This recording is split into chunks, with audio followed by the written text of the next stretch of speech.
Si tu as regardé mes précédentes vidéos, tu sais ce qu'est une online business manager. Tu connais également la différence entre une OBM et une assistante virtuelle. Tu sais quel type de business a besoin d'une OBM pour continuer de croître. Et tu sais également identifier si c'est le bon moment pour toi de faire appel à une OBM. Si à l'issue de ces précédentes vidéos, tu as identifié que c'était le bon moment pour toi de commencer à t'entourer d'une OBM, il est maintenant temps de penser au recrutement et au choix de ta future OBM, ton futur bras droit. Je pense que tu l'as compris, une OBM n'est pas une prestataire de service comme les autres et donc ton processus de recrutement va et doit être différent. Donc dans cette vidéo, je vais t'aider à faire le bon choix et je vais t'aider à te poser les bonnes questions pour préparer ton recrutement. Déjà, avant de commencer, première chose que tu peux oublier, c'est les longues fiches de poste traditionnelles qui donneront l'impression de postuler à un job salarié. Avec ce genre de fiches de poste, le problème c'est que tu vas attirer des profils exécutantes. Et crois-moi, si tu veux t'entourer d'une OBM, c'est tout ce que tu ne veux pas, sinon autant embaucher une assistante virtuelle. Une OBM n'est pas une exécutante, c'est une manager. Comme je l'ai déjà beaucoup répété dans mes précédentes vidéos, elle est là pour être force de proposition dans ton business. Elle est là pour t'aider à atteindre tes objectifs les plus ambitieux. Et donc si tu souhaites mettre toutes les chances de ton côté pour trouver ta perle rare, il va falloir que tu adoptes la bonne posture dès le processus de recrutement. Avant toute chose, avant même de te lancer dans le processus de recrutement, je te conseille de suivre ces 3 étapes. Première étape, identifie clairement quels sont tes objectifs. Où est-ce que tu veux aller avec ta boîte? Quelle est ta vision à 1 an, à 5 ans? C'est l'une des premières questions que te posera une OBM lors de votre premier entretien téléphonique, puisqu'elle va chercher à savoir si elle est en face d'un entrepreneur qui est prêt pour faire appel à ses services. Alors autant t'y préparer dès maintenant. Ici, on ne te demande pas d'avoir une idée précise de savoir comment est-ce que tu vas atteindre tes objectifs. Ça, ce sera le rôle également de ton OBM. Si tu as déjà une bonne idée de comment y arriver, eh bien ce sera un plus pour enrichir vos futures sessions de brainstorming. Mais ici, vraiment, concentre-toi sur te focaliser sur ta vision. Où est-ce que tu souhaites aller avec ton entreprise? Quels sont tes objectifs à moyen, à court et à long terme? Deuxième étape, identifie quelles sont tes compétences. Sur quelle partie de ton business tu es le ou la plus à l'aise? Quelles sont les tâches que tu prends le plus de plaisir à faire, qui sont simples à faire pour toi et qui sont génératrices de revenus? Et à l'inverse, quelles sont les tâches sur lesquelles tu manques de compétences ou même de temps? En fonction de ton stade de développement, si tu es encore tout seul ou bien si tu as déjà une équipe, ça va tout simplement te permettre de répartir au mieux les tâches en fonction des compétences de chacun, mais ça va surtout t'aider à identifier quelles sont les compétences complémentaires aux tiennes. Il va falloir que tu recherches chez ta future OBM. N'oublie pas, ton OBM c'est ton bras droit, donc il va falloir que vous vous complétiez pour pouvoir former une équipe de choc. Étape numéro 3, fais un point précis sur tes finances. Je l'ai déjà abordé lors de mes précédentes vidéos, l'embauche d'une OBM, ça représente un coût qui est plus important que l'embauche d'une assistante virtuelle. Donc c'est nécessaire d'anticiper cette charge et donc de la budgéter. L'idée ici, c'est pas de passer énormément de temps sur ce recrutement, de commencer à collaborer quelques semaines, quelques mois, pour finalement se rendre compte qu'on n'a pas les fonds et la trésorerie nécessaires pour continuer cette collaboration. Et si tu n'aimes pas les chiffres, eh bien pas de panique, c'est ok. Fais-toi simplement accompagner par un expert en gestion financière d'entreprise par exemple.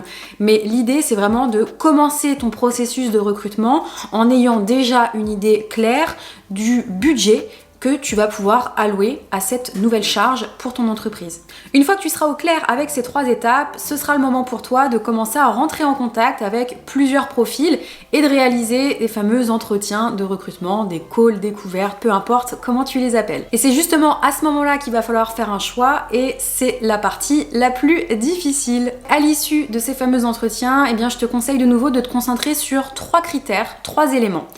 Le premier, ça va être le feeling que tu as ressenti pendant ces entretiens. Tu vas te demander comment est-ce que tu t'es senti pendant cet entretien. Est-ce que tu étais plutôt à l'aise avec la personne avec qui tu as échangé ou plutôt mal à l'aise? Comment est-ce que tu as senti cette personne? Est-ce que tu estimes qu'elle a les mêmes valeurs que toi? Autre point important, demande-toi si pendant cet entretien, tu as été guidé ou est-ce que tu as dû guider l'entretien.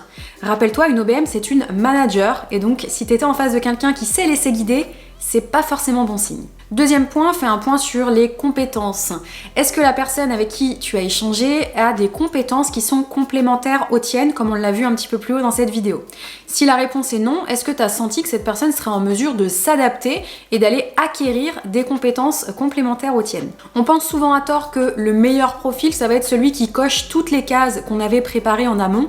En réalité, le meilleur des profils, c'est celui qui va être en mesure de grandir et d'évoluer avec toi. Donc si tu as identifié que la personne en face de toi manquait d'une ou deux compétences que tu avais pu lister au préalable, mais qu'elle est en mesure de les acquérir et de grandir avec toi, ça peut être un excellent profil pour t'accompagner.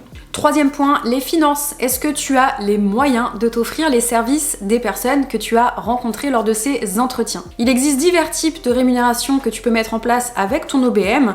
L'une des rémunérations qui est encore très peu pratiquée, mais qui, à mon avis, va tendre à se développer, c'est la rémunération au pourcentage. En plus, l'avantage avec cette rémunération, c'est qu'elle permet, quand on a un budget restreint pour commencer à collaborer, de partir sur un fixe qui va être agrémenté d'un variable en fonction de l'atteinte d'un objectif. De cette façon, ça te permet de commencer à collaborer avec le profil qui t'aura le plus plu et de vous positionner tous les deux, toutes les deux, dans une relation qui est gagnant-gagnant. Pour rappel, t'es pas obligé de sauter le pas vers une collaboration long terme immédiatement avec ton OBM. Comme on aime le répéter avec Samir, il est rare qu'on demande son conjoint en mariage dès le premier encart. On passe tous par plusieurs étapes, plusieurs rendez-vous qui nous permettent d'apprendre à nous connaître, pour nous permettre de nous projeter. Est-ce qu'on a envie de passer le restant de notre vie avec cette personne? Eh bien, avec une OBM, c'est exactement pareil. Et c'est d'ailleurs pour cette raison qu'on conseille aux OBM que l'on forme de débuter toute collaboration par une offre de 3 mois. Pendant ces 3 mois, vous allez apprendre à vous connaître et vous allez pouvoir jauger l'une et l'autre, l'un ou l'autre, si vous vous projetez dans une collaboration plus long terme. Et si et seulement si tout se passe bien, eh bien vous pouvez envisager de signer pour du plus long terme. C'est à notre sens l'une des meilleures façons de commencer une collaboration avec son client, avec son OBM. Pendant ces 3 mois, généralement, vous allez vous concentrer sur une tâche prioritaire, une mission prioritaire en lien avec un objectif que vous vous serez fixé et puis vous vous attaquerez ensuite aux tâches de fond sur la suite de la collaboration. J'espère que ces éléments t'aideront à choisir ta perle rare, ton futur bras droit. Si tu souhaites que l'on t'aide dans ce processus de recrutement, sache que l'on peut te mettre en relation avec les membres de notre mastermind OBM Squad. Si ça t'intéresse, il te suffit de remplir ce formulaire sur notre site que tu retrouveras en description de cette vidéo. Une fois le formulaire envoyé, Samir prendra contact avec toi pour faire un point sur ta situation et valider que c'est le bon moment pour toi de t'entourer d'une OBM. Et si c'est le cas, eh bien on te mettra en relation avec 3 profils préalablement sélectionnés pour les besoins de ton entreprise. Si tu penses que cette vidéo peut aider un de tes amis entrepreneurs, n'hésite surtout pas à lui partager. De mon côté, je te souhaite une excellente journée et je te dis à la semaine prochaine pour une nouvelle vidéo.